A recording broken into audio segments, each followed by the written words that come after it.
Welcome, everyone. Our guest today is Amby Stevens. She is the founder of an organization called EmpowHERment, emphasis on the her.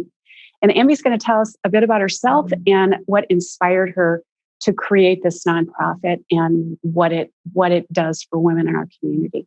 Amby, welcome. Thank you, Karen. Yes, my name is Amby Stevens. I am the oldest of 9.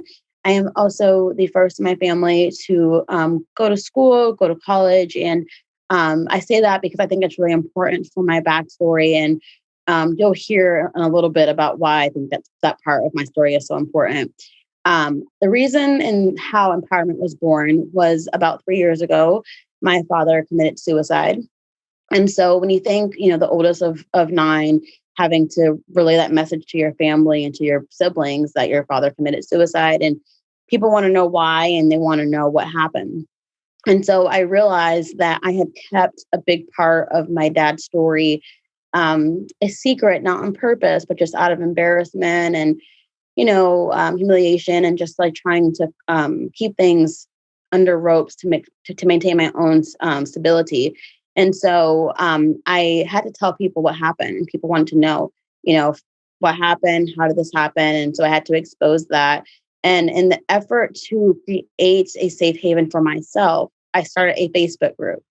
And the Facebook group was really just a place for people to kind of connect together, for me to kind of tell people what happened, but also to allow other women to connect together, inspire each other, support one another, and lean on each other in a way that I realized I did not have, and my dad also didn't have. And we did that. I started that group in November of 2017. January 2018, we had 700 members. These were members that were family, friends of friends, community members. It was amazing. And so I said, okay, I have all these women that have come to my Facebook group to get healing, to connect together, to support other women. What can I do? So I started to meet with these women every month, and I would invite experts in different fields to come in and speak about things like healthy relationships, healthy partnerships, friendships, self-care, self-love, financial independence, all of these topics that I realize go hand in hand with your mental stability and your community partnerships in yourself. And so we started to do that, and we would meet at different places like Starbucks or Chili's, libraries, wherever we could that provided a free space that we could still be able to have that cultivation of relationships. And after doing that for about a year, I realized that, I can do so much more. Here I am, this, 20-something-year-old trying to grow a network. And I then decided to not launch a nonprofit. And I launched that nonprofit January 2020, right before COVID. And we were already doing the work for 3 years. So for three years, we were already doing support services. So for any woman who wants that one-on-one support, we were already doing that. We were already doing support groups in the community. We were already doing empowerment workshops. So I said, why not have a place where people can actually do all that at a center? Instead of going to a park, why not have a place where women can have a place to come and have those services in a safe place, a support group that they can have in one centralized location. And I took my savings and I launched this nonprofit, and I opened up a community center, which is in Pinellas County. We now have those one-on-one support services. So for any woman who wants that one-on-one support, whether that be for resume writing, job stability, financial independence, they can meet with an advocate one-on-one to discuss all that. We also have support groups. So we have a single mom support group, a financial independence support group, a painting and healing support group.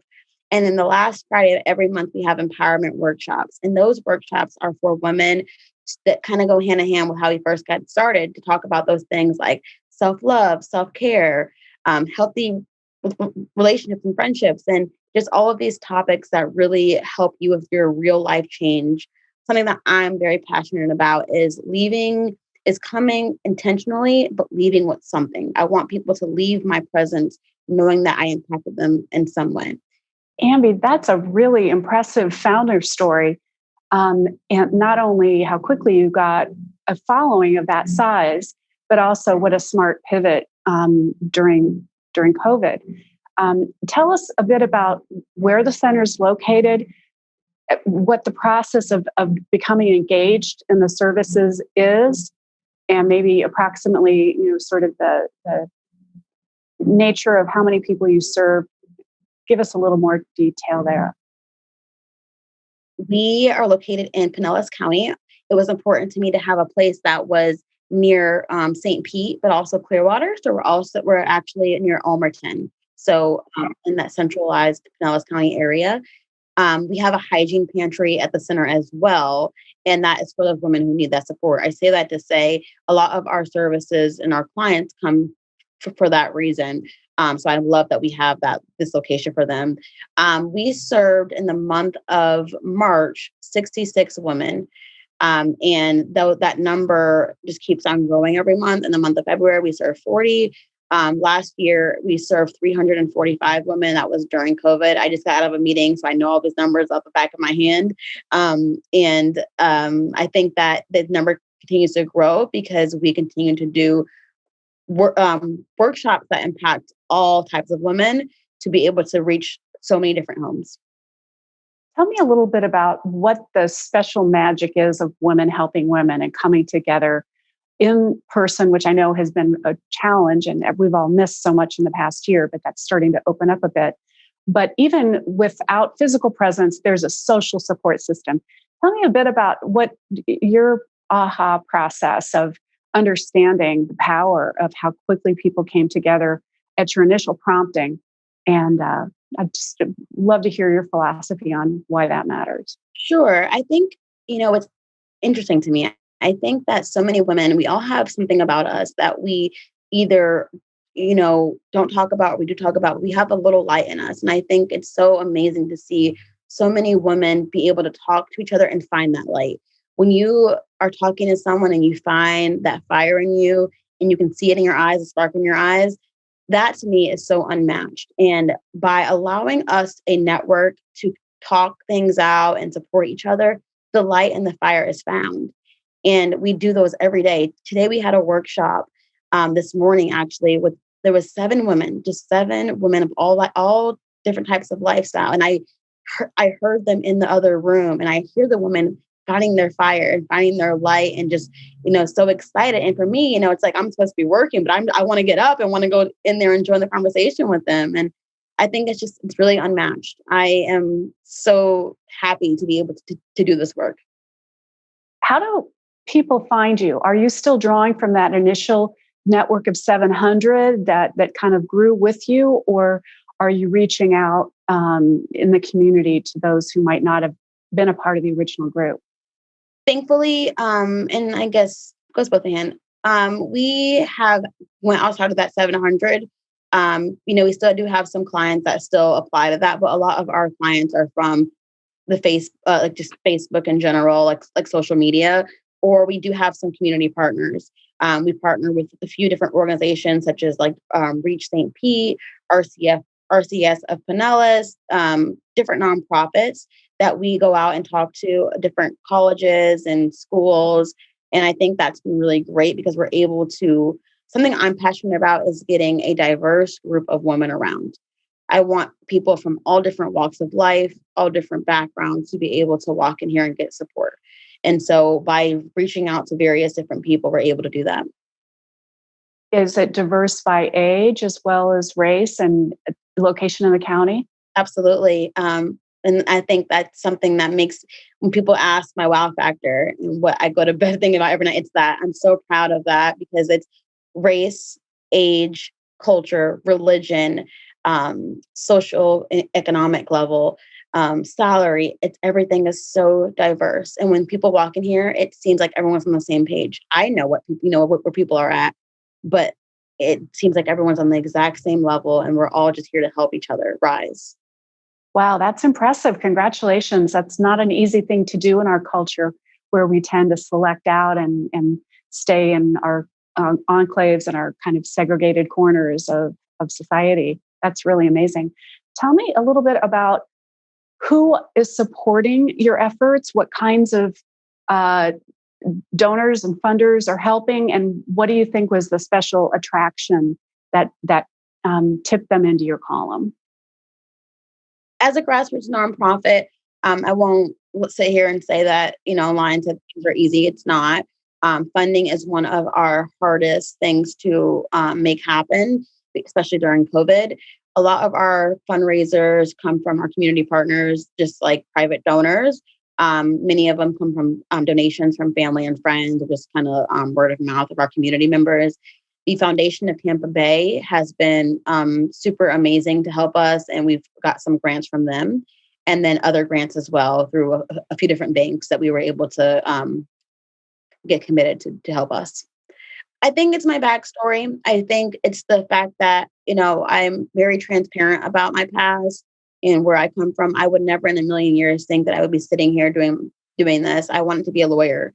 I didn't want to do this. And I think that's important to say. I also think that it's the ambition behind the work. Like, I can sit here and tell you that I help people all day long, and but I think it's actually doing it. Like, I work 13 hours a day. My staff does the same. Like, we're overworked, but it's amazing to see. And none of us are kind of like tired. We're all like, we like what we do. And so I think it's important to say that it's the people who make the mission happen. I think that donors really appreciate that. Where do you want to go with the organization? What is sort of your vision for the future? My vision is to open a second center in Pinellas County, primarily probably like in North County, and then grow in Florida. And then I eventually want to go to different states. I have a brand ambassador in Georgia, and I would love, love, love to be able to open up a center in Georgia too. So when you say open a center, are you leasing space in an existing community center? Tell us a little more about that. Sure. I'm leasing space, and I went out and I rented out like an office space that I then transformed to be a center. So I can give you a tour, but I have different sections in our office that I have created into a center. So we have a conference room, we have a front desk, we have a computer lab.